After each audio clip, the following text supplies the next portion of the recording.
Garden Report is brought to you by Prize Picks and the Game Time app.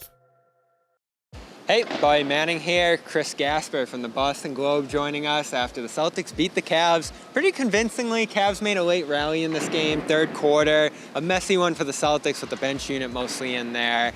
So two sides to this game, right? Celtics explode from three in the first half. Second quarter, I think at one point they hit 11 to 13 on a run going into the second half. And then the third quarter, Cavs started to hit them at the rim, went at Nemesh Cato a little bit, and worked their way back pretty close in this game. So which side are you looking at more here and saying is indicative of what this matchup could be? I think it's the Celtics shooting the threes. I mean, when they went up by 21 in the third quarter, they were shooting 69% from three. And their ability to knock down those shots, it really is something that it can absolve some other sins from them. I mean, it's sort of rare, I think, to win a game where the other team, 20-8 advantage for them in points off turnovers. They have more offensive rebounds than you. They have more fast break points than you, but you hit those threes. And the other thing I like from the Celtics, Bobby, was, yes, you had that 26-7 run by Cleveland in the third quarter. The Celtics got punched, but they absorbed that punch and punched back. And in the fourth quarter of the game, you don't have Jayson Tatum on the floor for the first 4 minutes. He comes back in. Derek White makes the and one, and the lead didn't change. You were up 5 at the end of 3. You're up 5 when Tatum comes back in.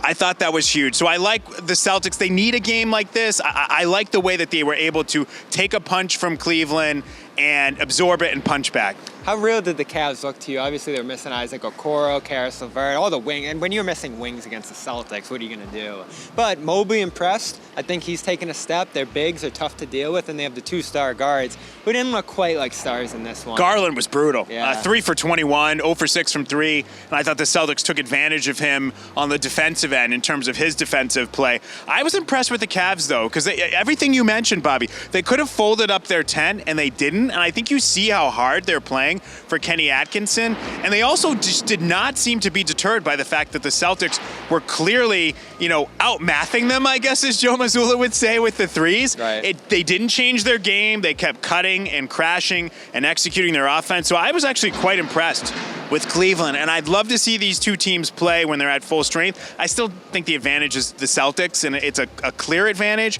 But I can see where a team like Cleveland maybe in a playoff series could push them to 6 or even 7, just based on how hard they play, how dedicated they are. And I thought you saw some of the mental toughness of the Cavs, and that made this game could have been a game that didn't live up to the hype. I thought overall it pretty much did. Yeah, I'm glad we didn't see a blowout here, and we saw some things, especially in the second half, that you can work on here if you're Boston. Their rim protection struggled a little bit. Sure, Porzingis will help that some, but for Tatum, who it's like 30 points every night at this point. The rebounding's huge, and the passing's taken another level this year. And what stands out to me, especially going against Mitchell, who's, I think coming into this one had almost 30 points per game against Boston in his career, he's more and more Tatum looking like the best player on the court every night. That's a great point. He's going to be in that top 2-3 MVP conversation at the end of the year if he keeps playing like this. No, it's a great point by you. I thought he was the best player on the court, and it's just amazing. The shot making, the efficiency, how many different areas of the game he can leave his thumbprint on the game.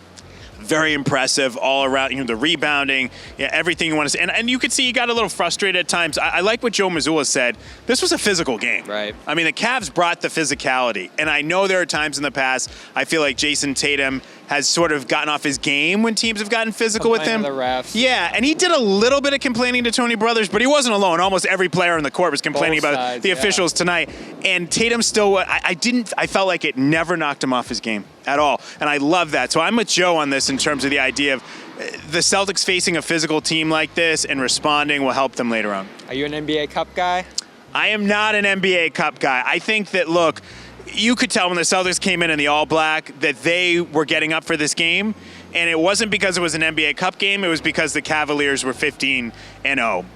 I'm not an NBA Cup guy. I feel like this tournament needs some stakes. Tell me what it means in terms of the regular season.